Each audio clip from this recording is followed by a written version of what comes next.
যাওয়া প্রায় শেষের দিকে।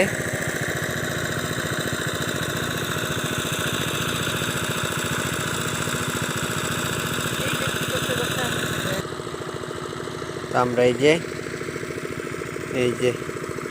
এই জায়গা থেকে ওই যে একদম ওই পাশ পর্যন্ত এই সাইডটা আমরা ধরছি মাছ। তো আমরা এই যে মাছ ধরার পর এই যে আমাদের ছোট মাছ, আরো কিছু মাছ বাড়িতে নেওয়া হয়েছে।